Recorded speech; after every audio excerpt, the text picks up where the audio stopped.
Hello students, हम constructions कर रहे हैं, रचनाएं कर रहे हैं और हम किसकी कंस्ट्रक्शन करेंगे? अब कोण, एंगल्स की कोण रचनाएं करेंगे।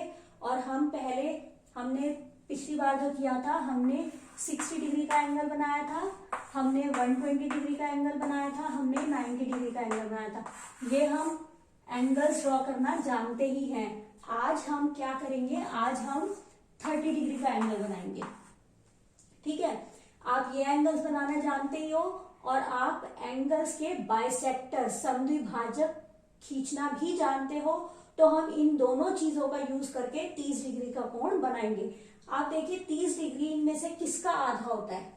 60 डिग्री का आधा होता है, 60 डिग्री का हाफ होता है। तो हम क्या करेंगे? हम 60 डिग्री का एंगल बनाएंगे और उसको हम दो पार्ट्स में डिवाइड कर देंगे। अब देखिए 60 डिग्री का एंगल बनाना आपको आता है ना। सबसे पहले हम चलो 60 डिग्री का एंगल बना लेते हैं।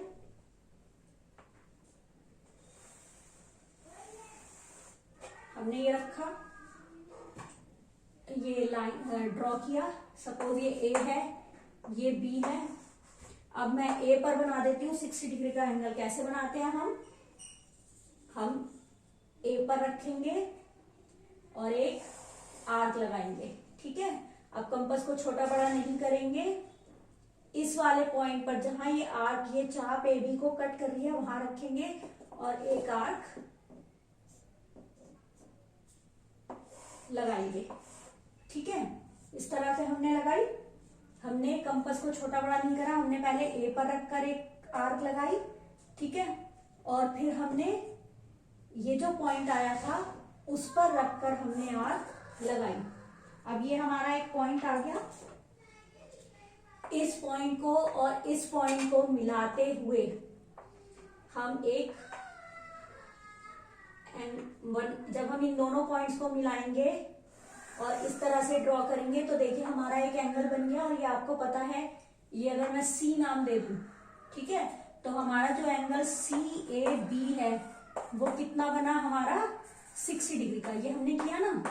अब हमें 30 डिग्री का बनाना है, मतलब इसको हाफ करना है। मतलब हम इस एंगल का क्या खींच देंगे? हम इसका समद्विभाजक,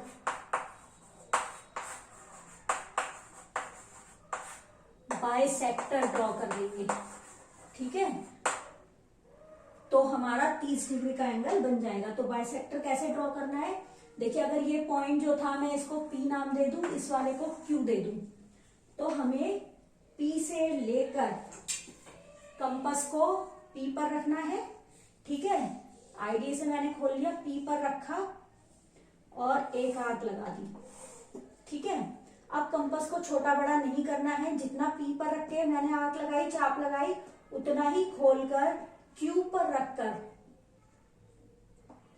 इस तरह से हमें आर्क लगानी है, चाप लगानी है। तो देखिए हमारा एक पॉइंट यहाँ आ जाएगा। ये जहां पर ये दोनों जो चापे हैं, आर्क हैं, एक दूसरे को कट कर रही हैं, इसको मैं R नाम दे देती हूँ। अब A और R को हम मिलाते हैं। ठीक है, A और R को मिलाते हुए लाइन सेगमेंट, रेखाखंड या किरण रे हम ड्रॉ कर सकते हैं। ठीक है, तो ये जो AR है, AR एंगल CAB को समद्विभाजित कर रहा है, CAB को बाइसेक्ट कर रहा है।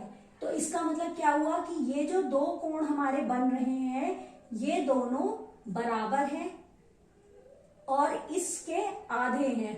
ये पूरा 60 डिग्री का है, तो ये जो दो कोण आ गए हमारे, कौन से आ गए? कोण CAR और ये वाला कोण मतलब RAB,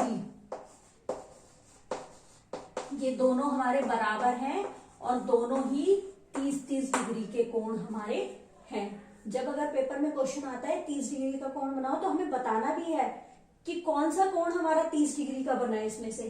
क्योंकि यहाँ पर देखिए एक कोण ये है, एक ये है, एक ये है, तो क्लियर तो होना चाहिए ना कौन सा कोण 30 डिग्री का है। तो इसलिए हमें बताना है। अब हम नेक्स्ट करते हैं।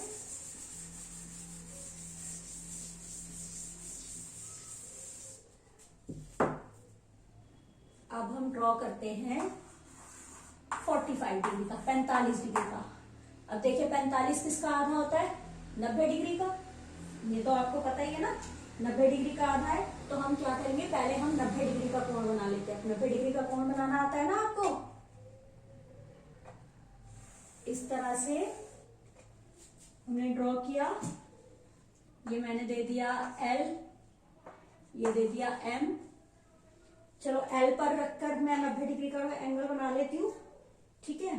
तो हमें क्या करना है, L पर रखा, हम इस तरह से एक आर्क लगाएंगे। ये आर्क, ये चाप यहां पर काट रही है, सपोज A पर काट रही है। कंपास को छोटा बड़ा नहीं करना है। A पर रखकर एक और लगाई, ये यहां काट रही है, B पर काट रही है। फिर कंपास को उतना ही रखना है, B पर रखकर एक आर्क लगानी है और हमें इस तरह से लगानी है कि इस वाली चाप को वो काटे। ऐसा नहीं है कि हम यहां लगा दें, वो काटेगी नहीं, उसको उतना बढ़ाना है कि वो इस वाली चाप को काटे। देखिए इसको मैं थोड़ी सी और बढ़ा देती हूँ। अब क्लियरली नजर आ रहा है ना, ये C पॉइंट हो गया। अब 90 डिग्री का बनाने के लिए, 90 डिग्री का बनाने के लिए हम क्या करते हैं, इन दोनों से आर्क लगाते हैं, चाप लगाते हैं। तो अब मैंने B से रखा, B पे रखा, B से मैंने आर्क लगाई। अब कंपास को छोटा बड़ा नहीं करना, C पे रखा और चाप लगा दी, आर्क लगा दी।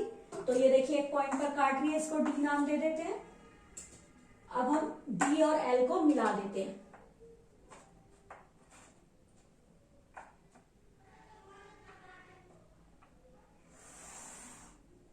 ठीक है, इस तरह से हमने मिला दिया।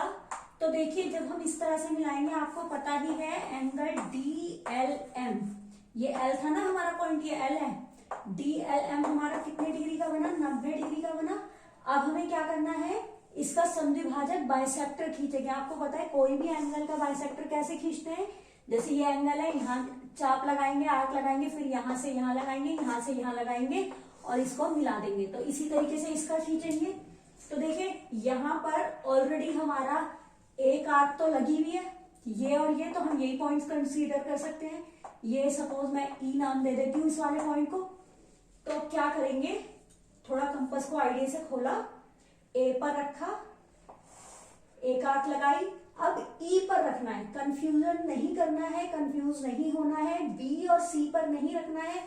देखिए तभी मैंने यहाँ बताया था, हम यहां से लगा रहे थे, यहां से लगा रहे थे। तो ये हमारा कोण बन रहा है, तो जहां पर ये कट कर रही है वहां से लगानी है, तो हम E से लगाएंगे। ठीक है, देखिए हमने क्या करा, हम ये वाली तो आर्क हमारी लगी हुई थी, हमने A पे रखकर एक लगाई आर्क, चाप, फिर कंपास को छोटा बड़ा नहीं करा, E पर रखकर एक चाप लगाई, एक आर्क लगाई। अब हमारा एक पॉइंट आ गया ना, ये आ गया, सपोज इसको मैं नाम दे देती हूँ F। अब क्या करेंगे, L और F को मिलाते हुए हम एक रेखाखंड या लाइन सेगमेंट ड्रॉ कर देते हैं, या रे किरण ड्रॉ कर देते हैं। ठीक है, हमने किरण ड्रॉ कर दी, रे ड्रॉ कर दी। तो ये जो दो एंगल्स बने हैं, ये एंगल और ये एंगल इक्वल आ गए, और इक्वल आ गए, दोनों एक दूसरे के इक्वल है। टोटल 90 है, तो ये 90 के हाफ हो गए, मतलब 45 डिग्री के हो गए। तो कौन से एंगल हो गए हमारे 45 डिग्री के? ये वाला DLF एंगल, DLF बराबर है एंगल कोण FLM के, और दोनों ही कितने डिग्री के हैं? 45 डिग्री के हैं। तो देखिए इस तरह से हम 45 डिग्री का कोण भी बना सकते हैं, बहुत इजी है।